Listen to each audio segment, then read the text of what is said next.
play around with it. Okay. Are you ready? Calm your chakras. Do you want to lead us through a breathing exercise? Sure, if y'all want to. I don't really want to. Okay, then let's not do it. I was leading myself through it. Welcome to the Get the Goods podcast. I'm Mike Floss. I'm here with an illustrious lead. Hey, Mike, would you like to introduce yourself? Hey, y'all. It's Erica Perry. From Nashville native. Your favorite Scorpio. That's debatable.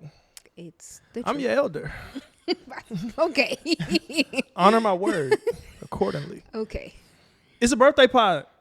Our birthdays are coming up. Even though you said it wasn't going to be a birthday pie. But it is. I'm doing this for you. Okay, thank you. I'm trying to help you get it off. Yes, it's our birthday. Okay. Happy birthday to us. Okay. Oh, my goodness. What you going to do differently in this new year? Yeah, because it's a new year. What's your New Year's resolution for your life? For my life. I'm just going to surrender to the process. To the Lord? To the process. Of salvation? To the process. What's the process? I think probably just, I want to stop being so uptight and oh, gotta do this, gotta do that. I'll tighten my chest. I just want to be chill. I'm going to be more chill. What do you think is some practices you can implement to become more chill? Probably not be as involved in some stuff and not always be the one making agendas. Okay. And, usually I always have a plan, a way that it should be, and I'm just going to do less of that. In your own life? Mm-hmm. So you think the road to peace is to do less? For me, yeah. Some people need to do a lot more. But me, I can do a lot less. I'm for real. Niggas ain't doing enough. Right, but me, I can do less. Okay, respect. I respect that. What about you? Oh, what's my New Year's resolution? I want a garden. Ooh. I want to grow food where I live. What kind? So I was looking at up. Turnips? Because I heard about the turnips. Some people. This is okay. We should talk about that.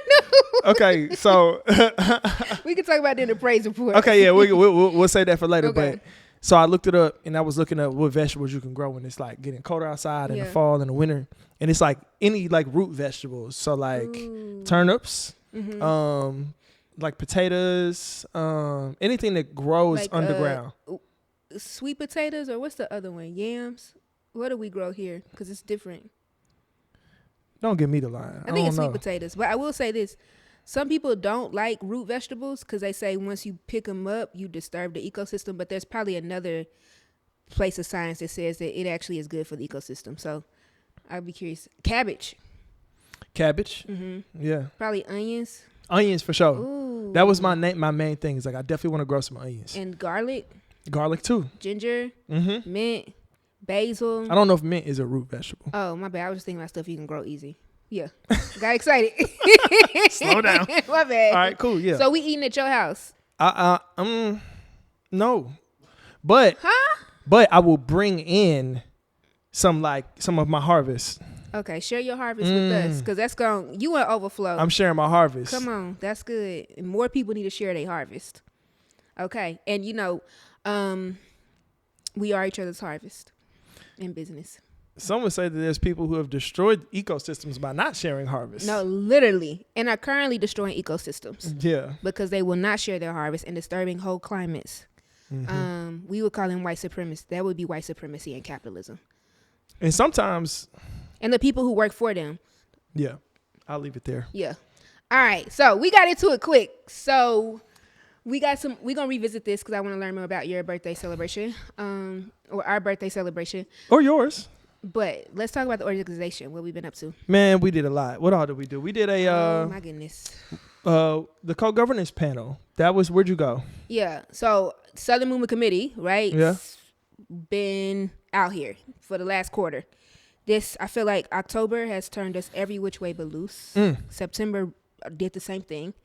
But we went to Baltimore, did a co-governance panel, which was really good. I think we talked about that one last time. But you did a new one recently in Memphis.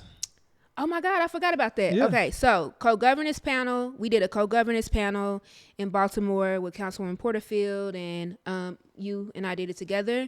And then we had a participatory budgeting workshop in Newark with participatory budgeting project. And then I think I went to Mexico for Echo and Green, which was really, really great. Retreat, New Fellows Retreat, and then what is Echo and Green?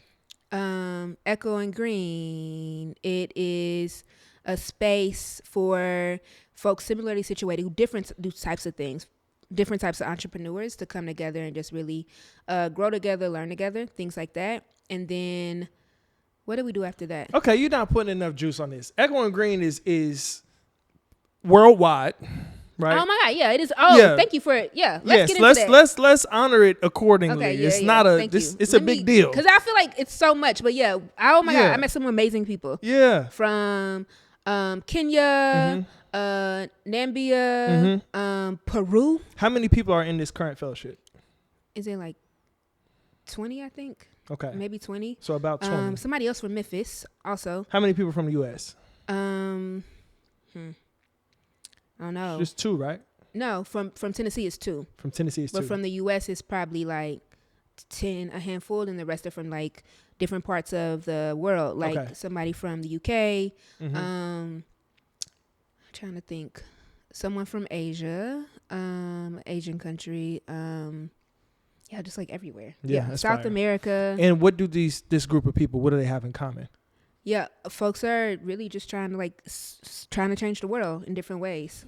I mean, yeah, it's different. It's different. It's like some people are doing work around like using sea moss as a part of fertilizing like the land so people can be able to grow their own food. And then other folks are figuring out like using community kitchens as a way to make sure people can come and cook their food because they might not have those resources in their neighborhoods. And then other folks are working around reproductive justice and making sure people have birthing people have access, in Congo specifically, have access to the tools they would need for a healthy like birthing process. And it's just like, and then there's a lot of tech integrations too. It's a lot of tech. And there's one more person I want to name, a group that is doing work around ending the incarceration of women and girls across the world. And so it's just like, actually, as I'm thinking about it, I was in such a really beautiful and powerful room. I learned so much. Somebody else doing like voter engagement work with young people, like young people kind of around the age of the young people we work with, but also high school. And then, of course, another person in Memphis doing like land work around when we talk about garden, but like how do we reclaim our land? How do we make it useful for our community? And so, yeah, we did that. It's a lot. Yeah. It's a lot. Yeah. Some gender equity work, and I think she's in Northern Africa doing some of that work. Yeah. Yeah, that's powerful. I think it's really cool to hear these stories because people all over the world are taking real action in real time to change the material conditions of the people where they live.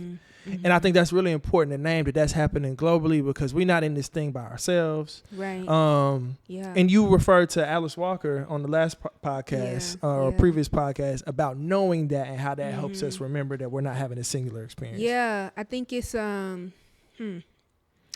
the remembering grounds us in like we are having a similar experience, but I think the other piece of it that sometimes we don't talk about, it also expands our grief because it increases our capacity to love because the more we know about people, the more we know folks, we love them. Wild. But then it's also like, because I love you, I have to grieve what you're going through. And so, that's crazy. Yeah.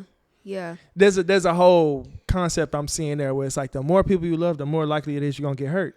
Yeah. So I think that's why a lot of people reject it because it's like whether that's in our personal lives or on a wider scale where it's like we're overwhelmed with the news cycle. It's like if I care about this, and that means I have to feel the pain that comes along with caring about it. Sometimes it is extremely difficult, especially if you do it by yourself. Yeah. But if I can like be in a space in Mexico and grieve with folks around the country, around the world who are like both being like bear witness to what we're doing and also bear witness to our vision, to the work we are doing, how we're channeling our grief. And then I can come back here and be like, here's the stories. Here's what I know about our people across the world. Here's how we can be in solidarity. It makes it more bearable, but it does not take away the grief and that like, you know, that pain. But it just means I love more. Yeah. And people aren't just walking around complaining about what's going on. It's like people are building. They are. Like around the world, people are building new systems, new structures, new ideas, new ways to use technology for good. Like it's happening. So I think that's really dope to hear about. My goodness. Thank you for like slowing me down to talk about that because it was actually really powerful. Yeah. And then we went to Paris, Tennessee. We did. Hometown of the famous Perry's barbecue and the biggest catfish fry in the world. Not literally. Yeah. Biggest fish fry in the whole world. Yeah, the world is so big. But the biggest one we got the biggest is in this fish fry. small town. Yeah.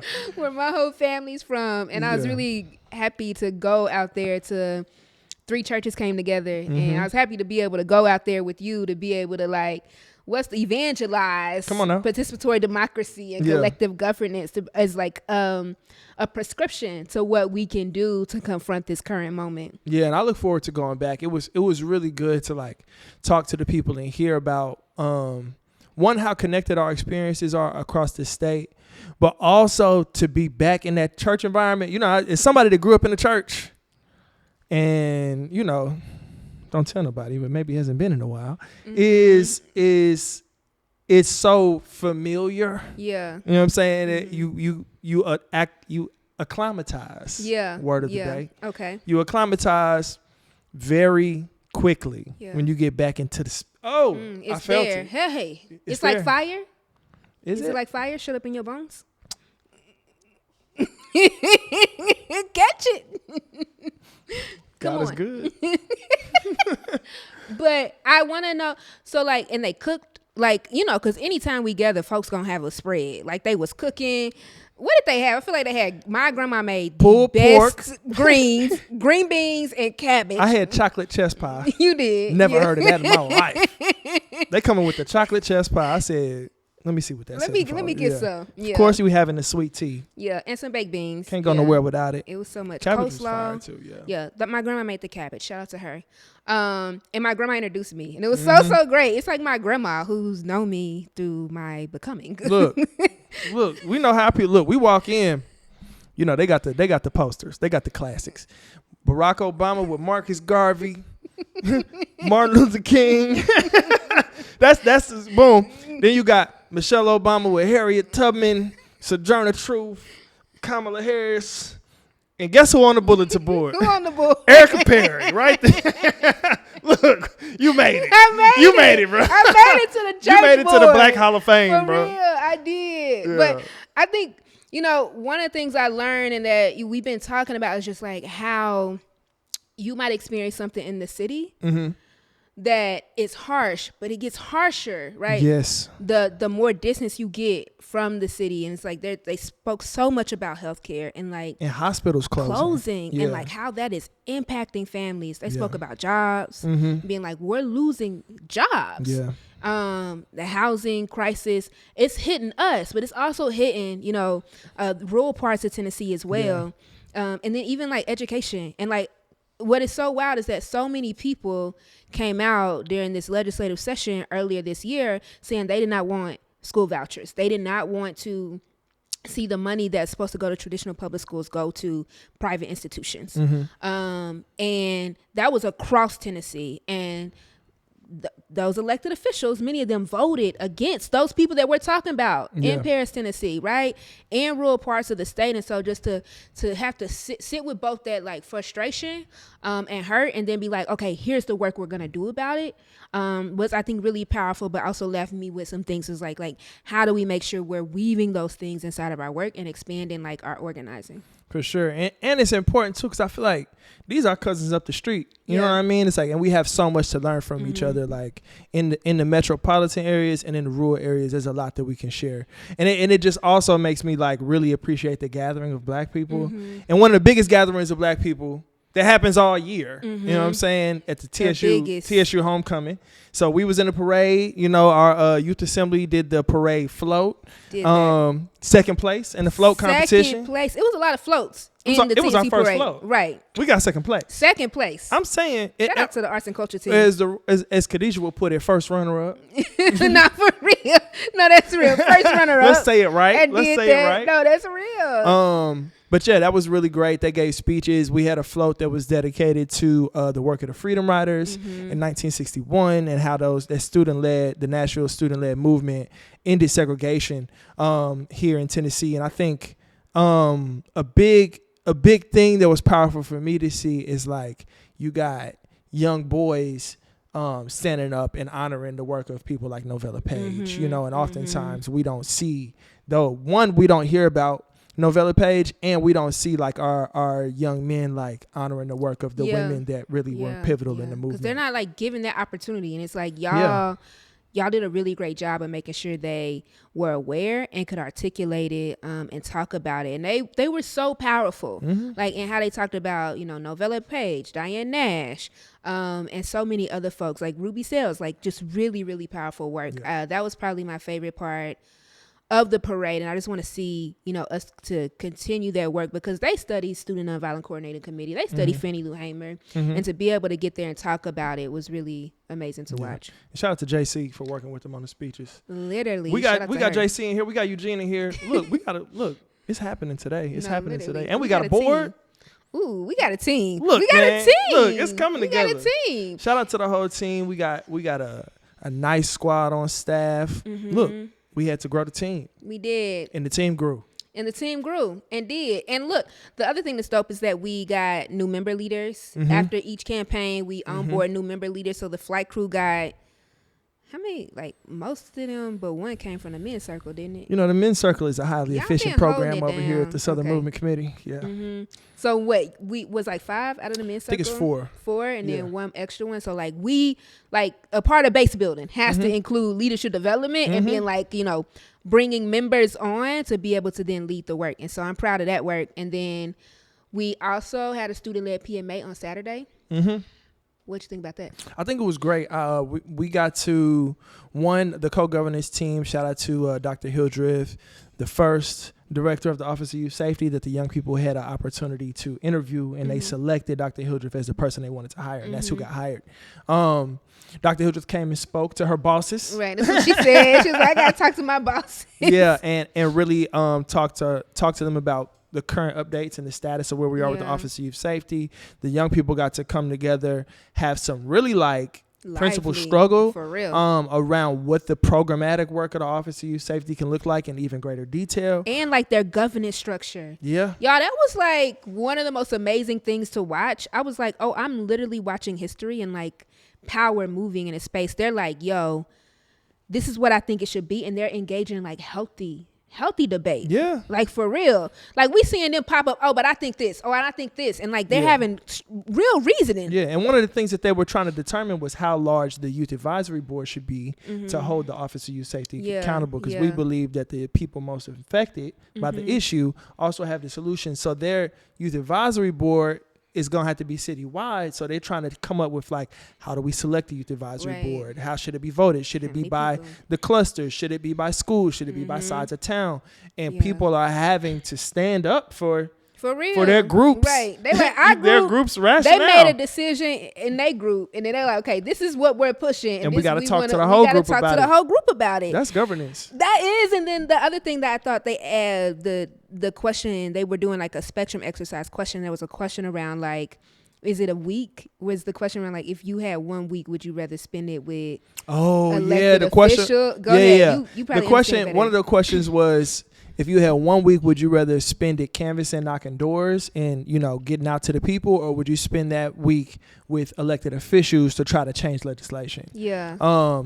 And the room was split. It was divided. Split, was right down the middle. They was like, hold on, which one are we doing? Is it in order, or is it like that's it? That's the only question. That's it. Ain't no more detail to it. You got to choose. And then people was like, well, I feel like knocking doors got to come before talking to elected officials, so I'm gonna go knock doors. But the other people was like, I feel like if we talk to elected officials, we're closer to power, so we're able to shift power more quickly. I was like, look, y'all making some relevant debates. I feel like one person made a good point. They was like, how are we going to talk to elected officials without being clear about what the people want first? So it was like this thing, and then those people in the middle who were really clear around like, it has to be both. Yeah. Right. We can't just be like, we just going to canvas and then we're not going to try to move elected officials to do what the people said they wanted. They broke the rule of the game. They did. To be like, It's not. I'm not finna choose one or the other. We gonna find a way to do both. No, we finna do both. Yeah. And then we had we've been doing a lot of work with our co-governance team, and that's why the People Movement Assembly was so important, because you know, co-governance for us is like people, community members, right? And particularly for us, community organizations that are base building and engaged in leadership development and civic and political education, coming to govern alongside elected officials to develop and implement policies and programs that address the material needs, like the real needs of our people. And so we've been in that practice with the co-governance team in Nashville to really build that out. And the People Movement Assembly that the students led was a part of that process to be like, here's some programmatic proposals. How do you want to build on this? Are you rocking with this or not? And I just think we have to continue to keep doing that process along with the other everyday work that we're doing. Mm-hmm. Yeah. So do you got any praise reports for us? It sounds like it's a lot of good stuff happening. Do you have a praise in your spirit? I do. I try to keep a praise tucked in somewhere. Of course, it's my birthday. I'm really happy to be turning 36. Okay. I feel grown. Well, I've been grown, but now I'm extra grown. And I've been spending a lot of time just being like traveling and being like, okay, we're doing this really beautiful thing with our work, and seeing how that has shaped out. And then I think that, like I said, I'm just in like chill mode, trying to figure things out. And I'm realizing that what's been really, really dope about year 35 has been being able to like go deeper with friends. And like being like, oh, each friend that I have has a different role in my life. And it's like different to me. Like your Mike, happy birthday to him. It's sometimes my rain to my parade. If I have an idea, you will. I will rain on it. But the rain helped the crops grow. No, it you know what I'm saying? It does. Yeah. But no, and that's crazy. Okay, what else? What else? Because it took me a minute to be like, you know, at first I used to be like, why you don't like my idea? And then I feel like probably, I don't know, maybe like 7 months ago, I was like, oh, Mike is not right. Like Mike, when he agrees to a thing, he's like going to see it all the way through. Yeah, 100%. He's like, I'm going to commit to working on this. Yeah. We're going to do this. And so if I come and I'm like, hey, let's do this. And you're like, I don't see the path forward for doing this right now. So I had to respect that, because I was like, oh, it's because he sees that we can't do the work. Yeah. But I think friendships like that and being able to grow in friendships where you're accountable to people and people are part of sharpening you. And then like just some of the other homies who like, oh, I'll be your prayer partner. Or some of the other folks who were like, okay, you said you had this goal. I'm going to hold you accountable to do it. And so like a committee. Maybe in that too, but other people too. Oh, other people. Yeah, I just have so many friends who I'm like. So you have multiple committees? I have multiple I have a board. I have so many people. Who's the chair of the board? Are. Oh no, I'm not on the board. Yes, you are. I'm not on that board. I had to make an adjustment because I was like, I need. What's the board? There's a board to support with meeting some of my life goals. We're not talking about this board. Actually, the part of me chilling is letting go of the board. Oh, you firing the board? No, I'm. What's it called? Dissolving the organization. I'm dissolving the organization because I think You've part been of changed. I have been changed. And I think that a part of what I've been seeing. Don't laugh. No, let's Don't laugh. I had to to change because I had to be like, what do I really want out of life? Mm-hmm. What do you want out of life? I want me. No, I'm playing. Stop. No.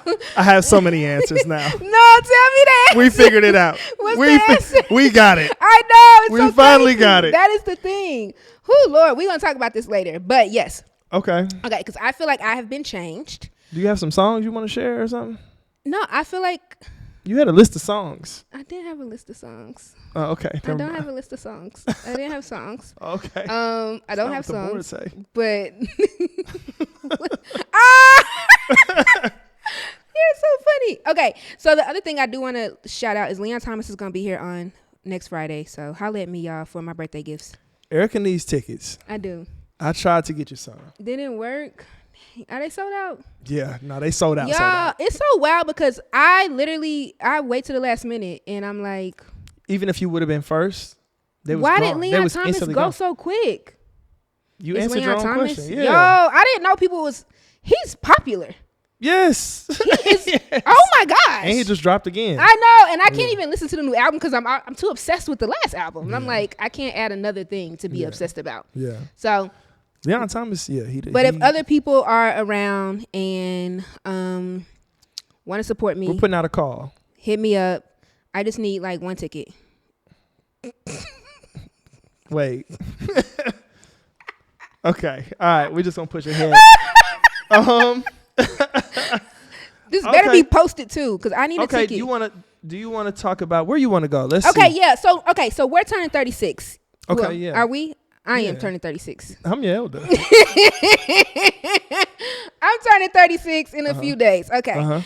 So I actually was listening to Sarah Jakes Roberts earlier today, and she was talking about, she was just talking about how times are changing, but like the more information you know, it change. I'm going somewhere. I know. I have a question for you, but I'll hold it. Go ahead. It changes. You want to ask your question first? Ask your question first. I think you're gonna help me. Okay. Go ahead. The more information you know, sometimes it like changes how and when you will make a decision. Because she's like, people talk more about marriage and how difficult it is and how some people lose themselves and things like that. And so people have been delaying marriage or delaying delaying having children or delaying maybe not going to college because it's like, I have more information, so I can make more choices. Mm-hmm.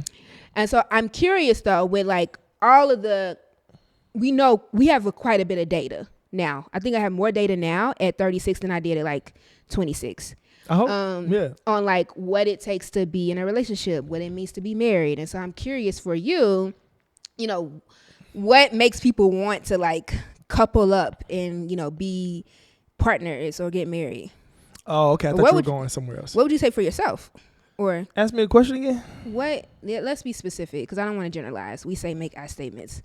Mm-hmm. What would encourage you or make you want to like be in a relationship or get married? What would encourage me and make me want to be in a relationship or be married? Because this is also something that's discussed in the men's circle too, maybe. Are you tapping the men's circle? Y'all know I be sitting out there. Erica be sitting in the parking lot trying to listen through the glass. Do I? I be trying to help us understand y'all. No, go ahead. Okay, I'm joking. I don't. I get my pizza and leave. Ooh, I don't know if I have an answer for that question in this exact moment. Let me think for a second. What question are you ready to maybe answer? Allah, maybe a higher power, maybe God, Buddha. Would make you like a divine understanding. I'll put it this way. I know men who have gotten married. They have told me that before they got married, they would pray to God for the desire to be married. Because they did not have it. Like they didn't realistically have it. Then why did they want the desire to do it? Because it's a future life goal. But it's like if I don't have the desire to do it, then I can't move towards I can't move towards this goal that I see myself, achieving in the future. Ain't that something? So people be praying. People be fasting and praying to be like, God, please make me want to settle down. I gotta sit with this. What? It's a thing. Huh?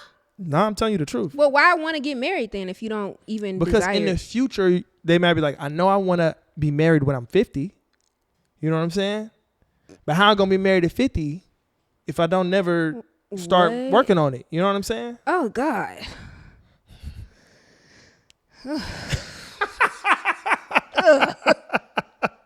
Oh, my God. Things are worse than ever. No, I don't. Okay, no. What are you confused about? Ask me a question. Let's get into it. Let's talk about it. Scary. Let me talk about it. This is Michael Myers scary. What are you afraid of? I'm scared of people. Yeah, be more specific with your words. Because, oh my God, I would be terrified to like be married to a person who's like, I had to pray to want to be married. Why? You don't have the desire.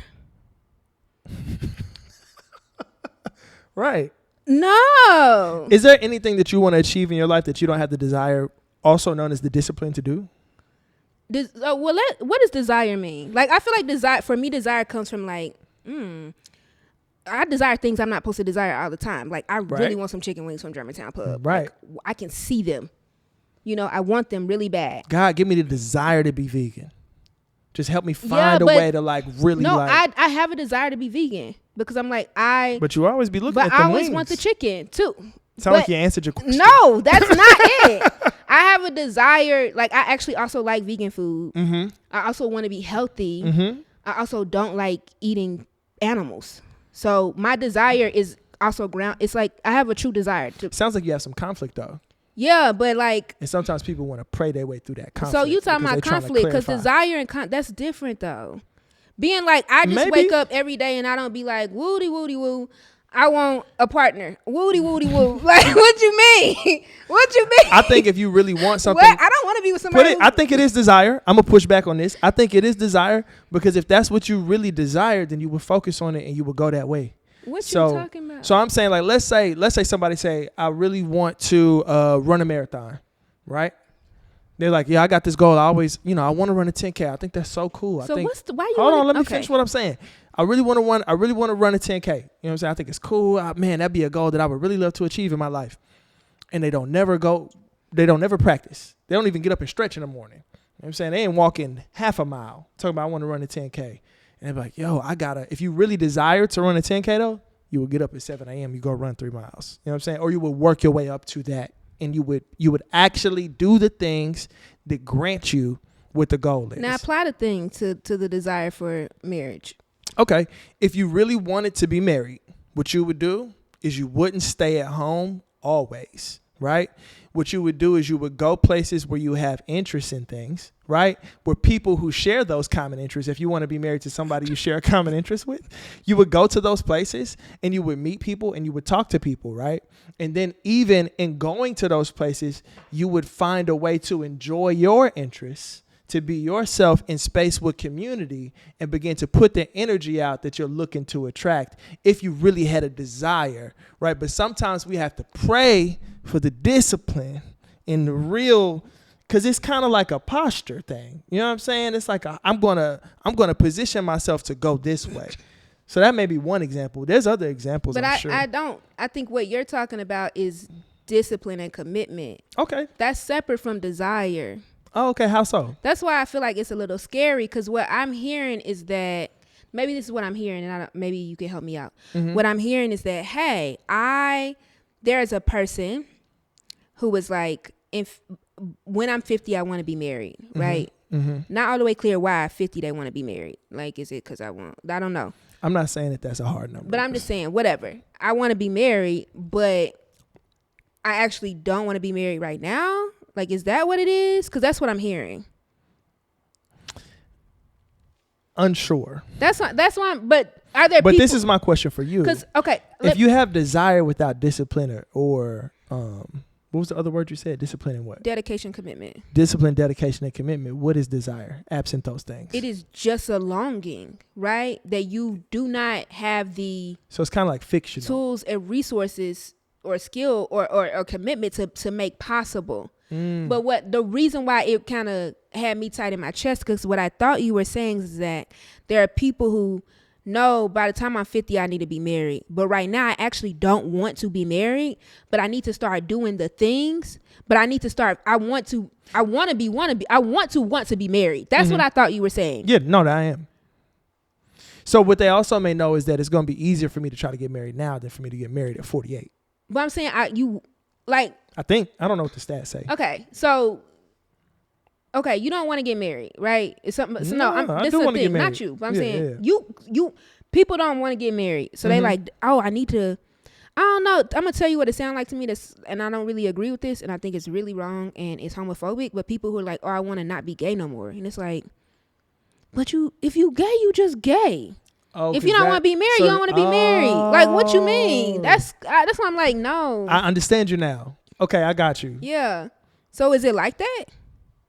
I can't speak that's to that one, but that's scary to me to be like, oh, I actually. But what's scary to me is that people be having desires that they have well, not scary. What frustrates me sometimes is when people have desires that they don't have like any action behind. You know what I mean? Yeah, that's so much though. Like that's a lot of people. That's why I said some people need to do more. That's the truth. Like, oh, okay. Like I'm a type person. If I got a desire, it's gonna happen. And if it ain't happen, I must not have that much of a desire, and we gotta hold that. So what's next on the board? I'm just saying. Okay, so but I did. What makes, in your experience, your homies, what makes people want to settle down? I think people meet somebody and they like them. I think sometimes more right often time, than right not, I place. feel like people meet somebody and they're like, you know what? I see it. I see the vision. Cool. Okay. Yeah. But I think some people be praying and that kind of helps point their intention. And align them. Yeah, because I don't. Go ahead. I think prayer oftentimes is like a way for us to it's like a mood board. Yeah. And it's like if you put it up on your wall for long enough, you're gonna go there. If you put a map of Kenya on your wall long enough, be there. You're gonna find a way to get a flight to Kenya. It's gonna happen. So I think that's the way of people putting stuff in front of them so that they know what they're going towards. And I feel like prayer is a part of being like aligning your desires with God's desires. Like so much of it is about, I feel like for me, it's about alignment. Like I want to be in alignment because I know what it's like not to be in alignment, and I hate how that feels. So I'm like, let me align myself with actually where I want to go, who I want to be, and my values. And so I know you had an experience on Sunday. Oh yeah. We went to the mosque on Sunday. Shout out to the mosque. I forget the number. Maybe I shouldn't say, but the NOI, they invited us out. They came to our student-led PMA. Yeah. And they invited us out to come to their gathering. I was like, yeah, I'll pull up. Yeah. Let me tell you something. I'm on my spiritual journey right now. I'm doing my explorations and whatnot. But it's that aside. Let's set it aside. You want to know what brought me close to Allah? What's it? The Navy bean soup. The Navy beans. Oh, my God. Best soup I ever had in my life. For real? No. What was it seasoned with? Do you know? I have no idea. Because we know it wasn't pork. Because, we like to put pork in our Navy beans. That's what I'm saying. It ain't no pork. And it was Navy bean soup. And they was handed out. And during the sermon, they was even like, eat the Navy bean soup. Like, I was like, okay, is that literal? Nah, it's literal. Like, for real. Yeah. No, this is going to happen. Believe them. Eat the Navy bean soup. Eat it. I stand by it. Okay. Incredible. But no, it was a really interesting experience. I think it was also really cool to learn more about Black Bottom in Detroit, Michigan, and how the Nation of Islam was basically birthed and grown was because someone was going door to door, knocking on people's doors and spreading the word about Islam. So it was a really interesting experience to be like, oh, we're a part of this tradition of canvassing and organizing our people towards an idea, towards a goal, towards a mission, and that manifests, across African and Black forms of spirituality. So that was a cool realization too. That's real. Okay. I love that for you. Yeah. Okay, yeah. So then so we talking about God creation. Oh, so you going crazy with the segues? You are turning 36. I see it on you. Right. So recently Young Thug went viral and he was like, talking about Gunna. He was like, I created you. I mean, God had something to do with it, but I helped. Right. Yeah. But I helped. And so I'm like, as I'm coming upon 36 in a few days, I'm really thinking about who was a part of creating me, who built me, right? Because people be like, oh, I made you. So I'm like, actually, let's be clear. I want to be in conversation around it. In the words of Jay-Z, okay, so make another hoe. Where they at? Where? Yeah. So I'm curious, who would you accredit? Okay. So there are people who have absolutely shifted. If it wasn't for this, I wouldn't be where I am. Goodness, who are those people? Yeah, I feel like I talked about this last time, but there are moments in my life where I'm like, this is that moment. My life is about to change. I think a part of life change, of course, my family, and I think there's something important about naming the wisdom of how we grew up, both the good and the bad, but there's still wisdom there. That still was a part of shaping you. Sure. You went to the ACEs training, all of that is a part of shaping your conditioned tendencies, how you choose to survive, what habits you choose to pick up or don't, what makes you happy. Okay, I love food because it's a part of how my family be together. Or, your family and y'all like to be fly. That's a part of your wisdom and DNA. It's in my blood. It's in your blood, right? Yeah. That's that. And so I think that I'm thinking about my family, but I'm also thinking about I was a part of the YPD from 2000, the Young People's Division of the Women's Missionary Society of the African Methodist Episcopal Church. Come on. Which quadrennial? Delegate? There were many. Yeah, like that's what I'm saying. So like I joined that, and I think I was 14 and I graduated when I was 25, because it goes from like very small age, like some beings, to like 26. Because a part of it is to be able to, but one, it's your own, the YPD has its own governing infrastructure, but at the same time it's to prepare you to also lead in the church and in society. And so they like, we gonna spend these years where we teach you how to make agendas, you know how to use like different governing documents, you know how to engage in healthy debate, and how to be like, hey, I actually want to talk about this particular thing, how to like move legislation, how to move people to vote for you, what to do when you don't get your way, like all of those things. And this is on like the church level to the like conference level to like the district level to the international level. And so when you like, oh, you a delegate to the quadrennial, that's international. So that helped inform how I thought about Pan-Africanism before I could even like conceptualize the thought. And can you tell me a little bit about the AME Church? I think we talked about it a little bit. Yeah. But like, just in case people was only hearing this, like tell me about like the history of the AME Church and how that form of like structure and organizing came to be. Yeah, and I'll say I grew up both Baptist and AME, but the thing about African Methodism is, the first time you join your new members class, you're going to learn about the history. That like in Philadelphia, Richard Allen was at a Methodist church that was multiracial, white, black, but the black people had to sit in the balcony. And they had gone to go pray, and the white folks pulled them off the altar to pray. And they was like, oh, okay, bet. So they went and started their own institution. And this is before the abolition of slavery. And then they would also go on to start, like some of the same people would start like the Free African Society. And then would also become, one of them would become the fathers of Pan-Africanism. Like that is that legacy. And being like, we're going to meet the needs of our people, even when the institutions that have historically harmed us and the institutions that take our tax dollars will not do that. Black institutions have done that. Even Black Greek letter organizations, right, have done that. And so when Black people are like, they denouncing Black Greek letter organizations or being like, oh, I denounce the Black church, I'm like, you denouncing the people who helped you survive. What do you mean? And so, not to go on a tangent, but that is actually happening. There's some complexities though. No, it's some complexities, but at the same time, some people doing it in the name of white supremacy. 100%. And that's what I'm talking about. Yeah, okay. Doing that in the name of white supremacy is wild. Because what's the complex? I understand the complexities. No, I do. I understand the complexities. But some people denouncing the Black church in a way that is. Some people denounce institutions that have been harmful to them. Yes, that is happening. And then there are others, right, who are doing it in the name of white supremacy. I do get folks who are like, I don't rock with the Black church because it's been harmful.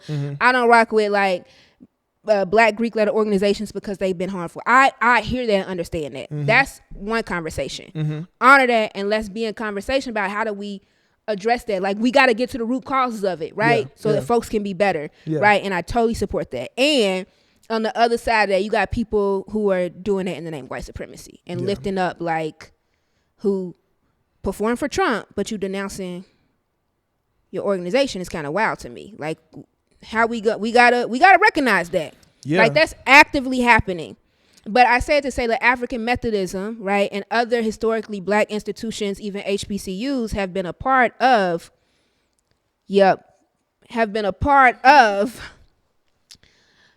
creating avenues for our people to be to fight for liberation, right, and fight for our freedom. And I think it's especially important right now in this moment when, like, we are, come November 1st, many people will not have, right, their SNAP benefits. People are already losing access to health care. That's already happening, right? That's happening right now. People are already houseless, right? People are already losing access to education. And so we're going to have to be leaning on each other to really support each other. And, like, we have a legacy in doing that. And so that's what I'm naming. And so the institution that built me, right, that's a part of building me, comes out of that legacy. And that's why I do this work, right? Yeah, that's powerful. Yeah. I think thank you for bringing up, SNAP benefits and the government shutdown on the 1st. I think it's a lot to take on to see how this current administration, and not even just this current one, past administrations as well, but we're seeing it manifest in a particularly heinous way right now. Yeah. Where it's like people are being thrown aside. Yeah. Like, the people are not the priority.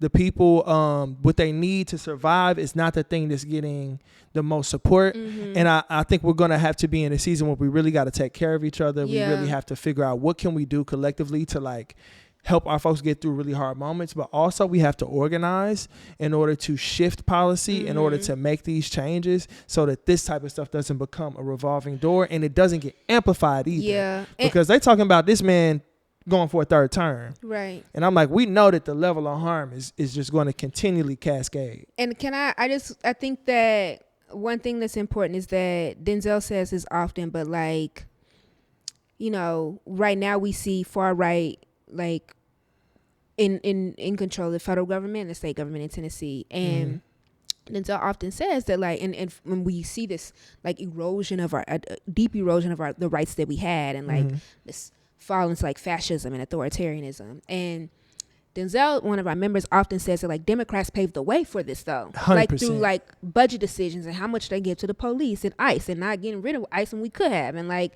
you know, also enforcing like deportations, particularly of like Haitians and other black during the people. Obama administration, right? Yeah. And so I'm just like, I think the reason that I say that, though, is that one of the biggest fears that I have, and why I think like the work we do around really being honest about a radical vision of democracy, of community organizing, so that we don't be like, oh, let's get past this era and let's just go back to what it was before, where people were still hungry, people were still without health care, people were still without, you know, access to the education they deserved and need. A lot of people were still trying to choose between, like, you know, medicine or whether they was gonna be able to buy their kid new shoes for school. And so like my biggest, one of the along the fear of like this moment and being like, knowing that we have so much work to do, is also that we get on the other side of this, is just to not actually be like shape a future where we all, as one of our students said, everybody got what they need. Then we all safe. Everybody be safe. You know what I mean? And so like that, I want to make sure we don't do that. I want to make sure we really lock in this time. Yeah, I agree. I 100% agree. And it's well, we're getting tight on time. Let's see. But who created you? I do want to go there, because I'm like, was it the Pearl-Con marching band? Was it? It was so many. Collegiate 100. A lot of people had a hand. Yeah. The first thing that comes to mind for me, though, is Tennessee State University. Yeah. That's the one that's like the most prominent for me, because I feel like that's where it's like I began to transition into being an adult. Yeah. Of my own free will. Like everything else before that, of course, is really important. Of course, my parents, you know what I'm saying, and my family and all of that. And, you know, Pearl-Con, and I'll even say Megs. And shout out to Megs. I learned more about Megs history recently. Yeah, for sure. I don't be hearing about them as much, but I know. Okay, well, you know, it's a historically black middle school. But what I will say, was it at the time, because they had made it into like a magnet school, and so sometimes the way magnet schools had showed up. That's what I'm saying. But yeah, the history of Megs, because the other thing happened with MLK. No, I think we have to acknowledge the history, but then we also got to acknowledge that the way magnet schools have happened, aside from NSA and East, is they became actually anti-black, and how black people was being able to have choice in some of those schools. And what I was trying to do was answer your original question. My bad, sorry. My bad. You see? No, but it's I'm cool. sorry. I'm sorry. I used to be so annoyed at the magnet schools and being like, dang, why they don't let black people into you? Like, why they only be letting us into them schools like that? But go off. It was not the easiest, but I think Tennessee State University, I would put them in the front of the line, because, you know, we're talking about a black institution that was, you know, 100 years old, you know, and this is so much culture, so much people from all different walks of life at a very critical time in my development, where it's like, you 18, that's where we see that fork in the road, you know, and TSU wrapped its arms around me in a way that like allowed me to grow and develop. And also Dr. Latham at the honors, you know, I eventually didn't keep the grades to stay in the honors program, but I was in the honors program when I started. Yeah. But I was in the leadership program, and he really challenged me to be like at the top of my game, even when I didn't want to. Like, it was like, that class is gonna be at 8:00. You gotta have a suit on. If you're late to this class, which means you're not 5 minutes early, then you have to sit outside the door. Really, he gonna kick you out. But it's on you to say, you know what, I'm going to sit outside the door and take notes because I can't afford to be a day behind on the class. Dang. So you in a suit, late, kicked out the class, listening through the door, like writing down notes. Like, and if you not in that hallway after the class end, that's another problem that he finna have with you. Like, no, we not. Oh, no, yeah. It was strict, but he was like, look, I'm going to make y'all the best in the world. And when I told these people I'm going to have y'all doing Harvard Business School case studies your freshman and sophomore year, they laughed at me. And y'all just did them. And then he would take us out the state. We go to New York, and we're competing in the Thurgood Marshall business competition and beating grad students at 19 and 20 years old. Mm-hmm. So it was like he forced us to be like, no, you are excellent, and I'm going to pull it out of you. And so be it. Yeah. And I'm not going to cut you no slack. Yeah. Like, I'm not cutting you no slack at all. Yeah.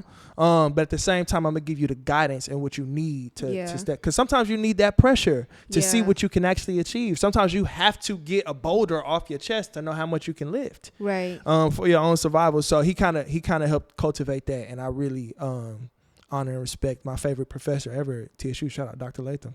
No, that's real. I appreciate you sharing that. I think that, and you named so many different institutions that were a part of like creating you. And I think that to round us out, Octavia Butler has this thing where she's like, all that we touch, we change, and all that we change changes us, and like the only lasting truth is change. God is change. But it's that we are, even the interactions I have with the young people, the interactions I have with our members, my interactions from 10 years ago, interaction at Kroger, like it's a part of like creating, shaping, and changing us. And I think we meditate, we pray so that we can stay in our values and in who we are, our foundation, but understanding that like we're always shifting and changing with each other. 100%. Yeah. So we got to get up out of here, but I want to end this off. Let's talk about on this day in history. Okay. And I believe in you. I think you have things that you want to say, and I think you can wrap it into on this day in history. Yeah. Okay. I think you can fold it in. Yeah. I mean, speed round. What you got? Speed round. October 31st, right, in Harlem. Shout out to Harlem. Marcus Garvey, he was showing off his boat. You know, Marcus Garvey, one of the fathers of Pan-Africanism, but also believed in black separatism. And so, you know, we don't rock with that. But, well, not all of us, because I can't speak for the whole membership. But the way we think about Pan-Africanism is different. So, but I will say that it was a part of really like economic democracy and economic mobility of black people, and being like the way to get us out of the current white supremacist moment that black folks were in was to be like, we need to focus on the economy for ourselves. And so and I say that to say that it's a really important moment for black people across the world, because Marcus Garvey like really was a part of like had an international impact. And at the same time, what we know to be really true is that right now we find ourselves in a moment where so many of our people, from the Congo to Sudan, there was just a hurricane that impacted like Jamaica, like Cuba, and just like and some folks named that the reason that it was such a harsh hurricane was because of the climate crisis, right? The way that we see like big oil and folks exploiting truly our land and our communities, to not in that specific way. And so we're looking at that, and then we're also seeing snap cuts and Bill Lee being like, well, yeah, we got billions of dollars in reserve, but we're not going to use that to make sure people have what they need. And so we find ourselves in this moment again, going back to like who created us, who shaped us. It's like having to lean into the legacy of our people, to be like, we're going to care for each other. We're having a turkey drive in November. We have other things that we're doing for our people while also organizing together. And so I think that the invitation at the end of this is like, come out to our community dinner, volunteer for the turkey drive. If you are angry, there's something that we can do about it, right? There's the wisdom that we can pull from, you know, Fannie Lou Hamer, Marcus Garvey, Ella Baker, Richard Allen, Mike Floss, some of the students, to be like, this is the work that we're going to do together. That girl good. No. That girl good. That was hard. I like that. Was it? Okay. I like that. Okay. Happy birthday. This is what I got to say. Ahead. Hold on. On this day in history, October 31st. You was. Stankonia was released, I believe, in 1993. And I say that to say that it's scary out here. It's terrifying. It's Halloween, but it's real life scary. It's real scary. It's real life scary out here.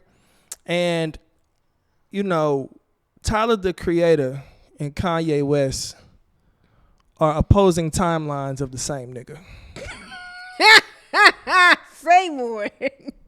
Halloween what? is afoot. Oh my God! What? It's very spooky out here. Happened at the same time? Stay woke. This is the Get the Goods podcast, episode 44 What? or 45. We don't know. We'll see y'all next time. You gotta follow up Peace, on that. peace. Because I agree, but I just want to see the reason.